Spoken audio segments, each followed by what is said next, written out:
to your hovel, coward!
This place remembers everything.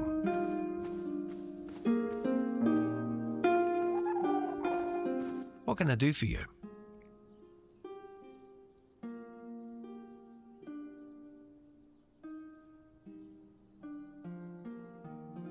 Good. Very good. I assume you've decided to climb further into the guild's ranks then. Are you ready for your next adventure?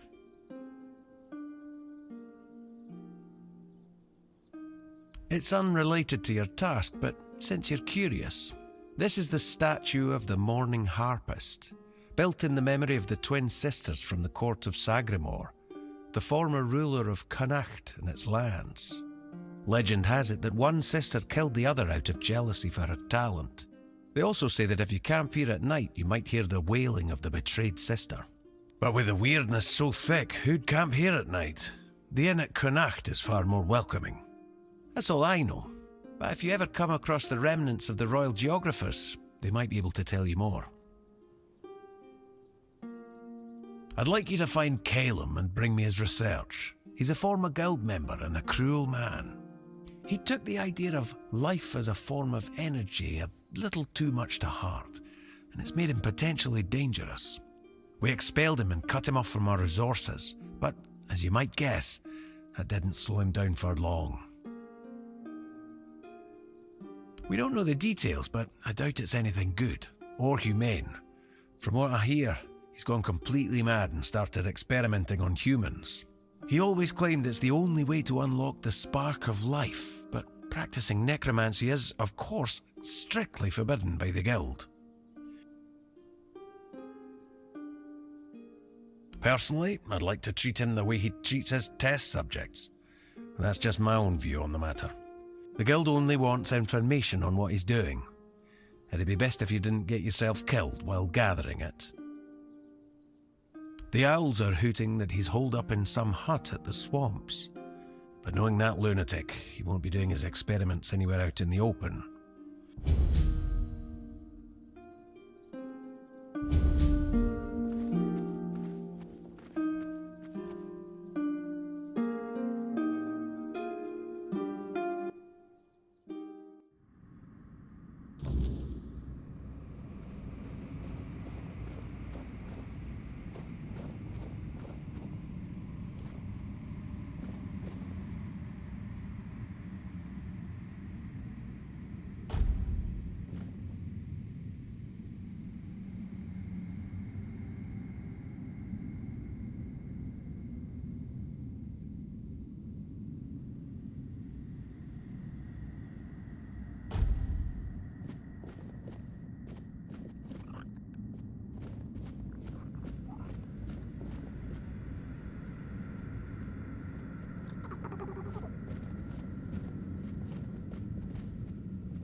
Who are you?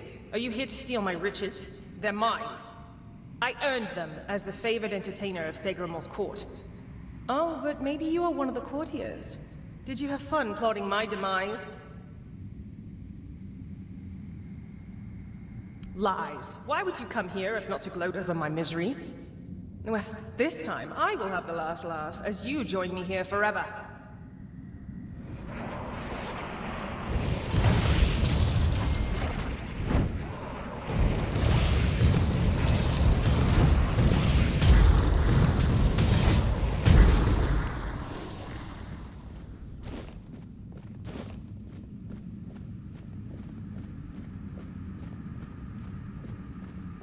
It's so calm. I never thought I'd miss peace and quiet. It was always my sister's preference. Oh, my poor Aideen. What have I gotten us both into? My sister killed me. I don't think she meant to. I said something stupid and she just got so angry. Truth be told, it was a long time coming. If I were her, I would have slapped myself much earlier. It really wasn't her fault that I tripped over that damned rock. Oh, if you'd asked me while I was alive, I would have been delighted. Modesty was never my strong suit. Why should it have been? I was young, beautiful, and brimming with talent, ready to take on the world. It all went to my head so fast, especially when Lord Segramor showed interest in me. Stupid, stupid, stupid. I should never have accepted his advances. My poor sister. They killed her because of me, didn't they? I can sense her gloomy presence even here, among this glitz. She never minded being alone, but there's a difference between being alone and being lonely. And I pushed her into that loneliness. A joke here, a joke there. To her, they must have felt like daggers. I wish I could comfort her. Tell her I don't blame her. I hate that they separated us so thoroughly. I hate it even more that I had a hand in this.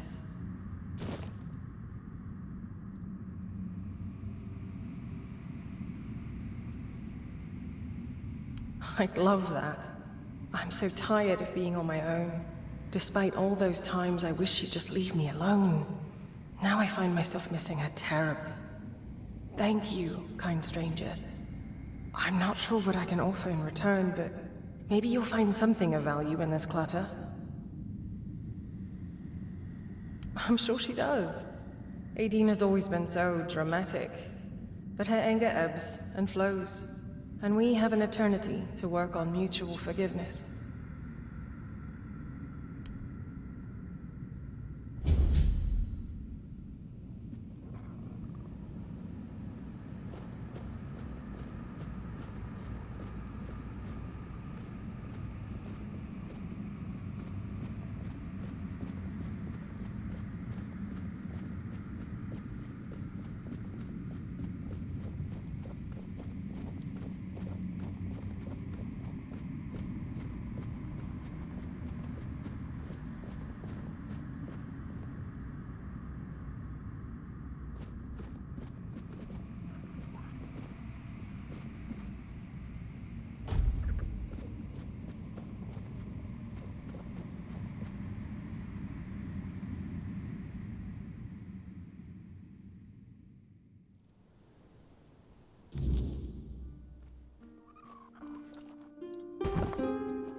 Who dares disturb me? Have you come here to mock me?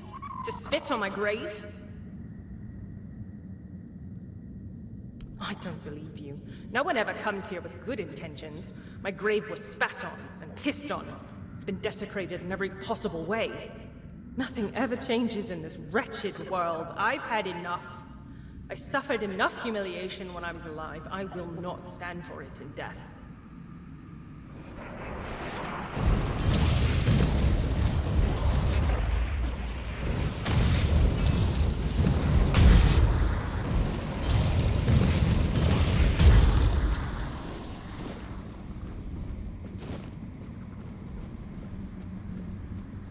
They've gone quiet. It's so peaceful now. It's been ages since I last felt this peace. Back when we were young and carefree, weaving beautiful melodies together.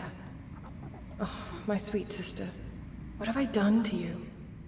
What have we done to ourselves? I was hanged by a harp string. They deemed it a fitting punishment for my envy of my sister's talent. But they were wrong. I never envied her. I felt betrayed. And despite that betrayal, I never wanted to hurt her. Yet, I did. And I'm relieved I paid with my life. I don't like thinking about the past. Though, I guess since I'm dead, the past is all I have left. I miss music. I think I miss it above all else, even Ain. My music was there for me when my sister wasn't. The court mocking my talent hurt even more than when they just mocked me. And that absurd contest. Someone tampered with my harp. I know they did. I was furious. It was my harp and they... I can't. I'm sorry. I will talk of this no more. I know she's here, somewhere, beyond this wall. I can feel her sadness seeping through the cracks. I wish I could comfort her, but it's impossible. Ain never knew loneliness like this. Never felt its crushing weight. Such bitter irony. I often wish she could feel what I felt when she turned away from me. To understand that pain. Now she does, and it hurts me even more. I wish I could join her, even if she doesn't forgive me. I don't want her to be alone.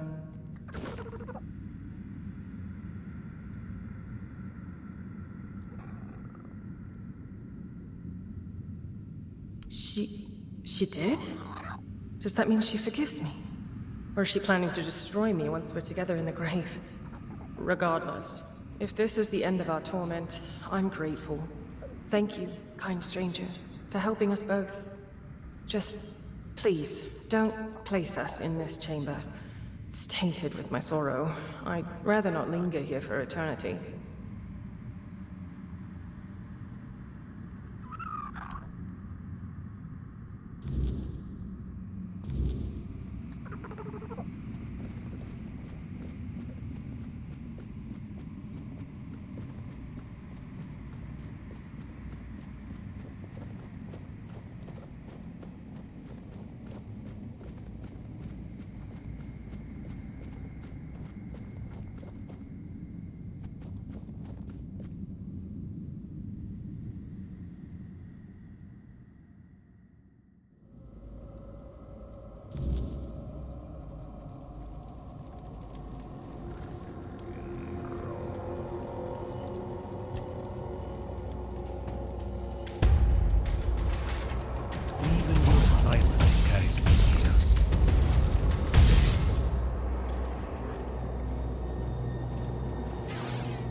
burden you carry, though you hide it well.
Keep your wits.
Pay for that insult!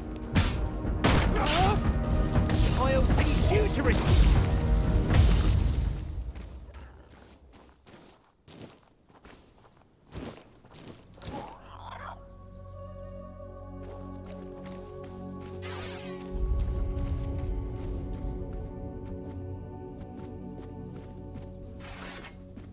Be prepared.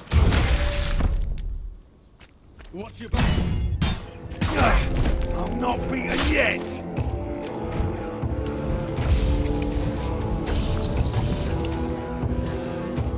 Ah, that's all you've got.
don't say that.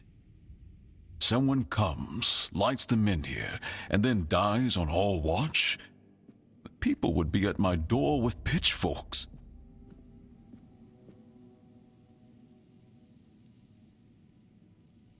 She's waking up. Welcome back to the land of the living, our hero. Help her up, Ansem.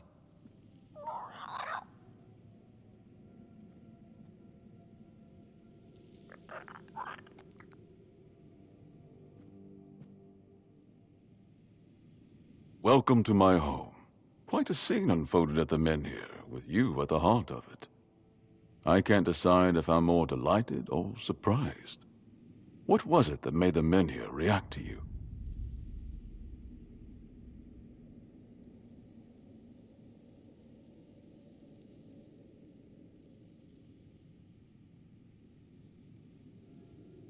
The local Menhir here have been rather lifeless for quite some time. Then you come along, breathe life into what was dead, and, whether you meant to or not, alter the course of our history. That's how I see it anyway. Tell me, do you know what this Menhir represents?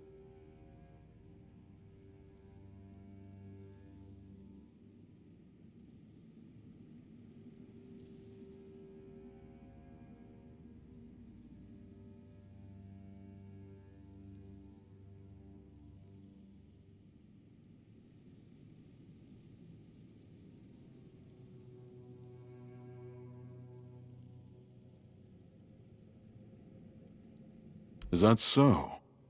That would be quite the discovery. The people of Avalon still believe the legend that Merlin, under King Arthur's command, raised the Menhirs to protect us from the mist that spawns monsters. But none of this matters in our current situation. Here, the Menhir represents something more. For some, it's a symbol of freedom and independence. Strength, if you will. It shows that the people of Quarnoct, my subjects, can face any challenge, even at the world's end. And for others, like our guest from Camelot, whom I'm sure you've seen, it's a symbol of power. Power once granted by King Arthur, and therefore by Camelot. And power that has been granted can be taken away.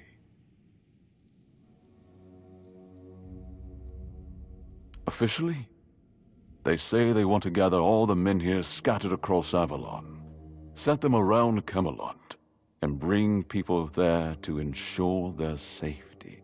That is, if they can figure out how to restore the power of the Menhirs. I don't think we know each other well enough to speak on unofficial terms. I'm well aware. And now we're also facing an outbreak of the Red Death, which will no doubt influence Camelot's decision on whether to offer my people shelter. But with the Menhir reignited, the people of Quarnoct will be even less willing to give up and go to Camelot. If anything, I expect rebellion to break out, and bloodshed is something neither we nor the capital want.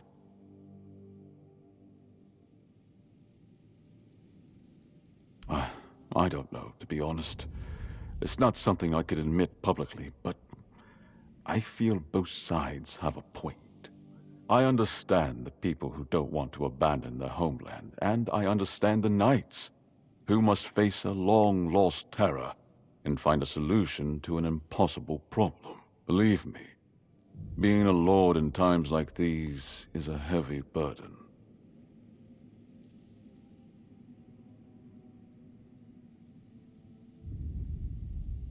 I want you to speak with Dinho and try to calm him down.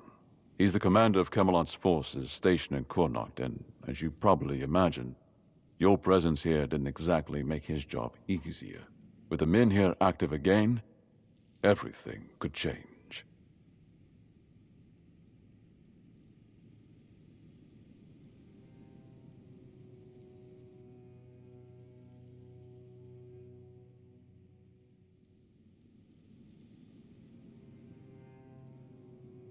Calamity Shield, you say?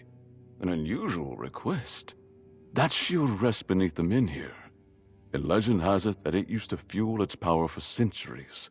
I don't mind if you look at it, touch it, whatever you need. Just don't take it. It's a treasured relic, and the people of Kunart are quite attached to it. And you're probably just as attached to your head, which you'll lose if we catch you trying to steal the shield. If you need anything, speak to Ansem. He's the one who decides what's worth my time.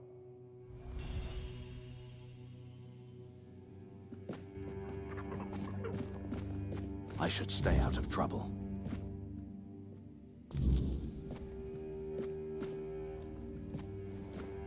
Ah, you need something?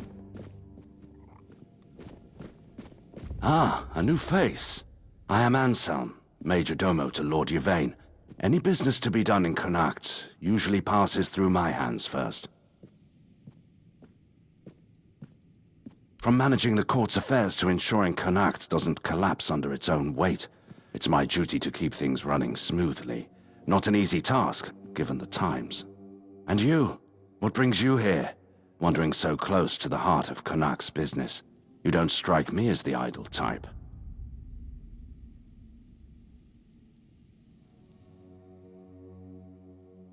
Life at court is a delicate dance. It's calm on the surface, but underneath, there's always tension. Managing affairs, settling disputes, keeping the wheels turning. It's not for the faint of heart. Lord Yvain means well, but he makes decisions slowly, too slowly sometimes. Not that I complain. It's a role I've accepted, and one I'll carry out for as long as I'm needed. It's a quiet kind of chaos, but one we must master, for the sake of Connacht and those who call it home. Challenging doesn't begin to describe it.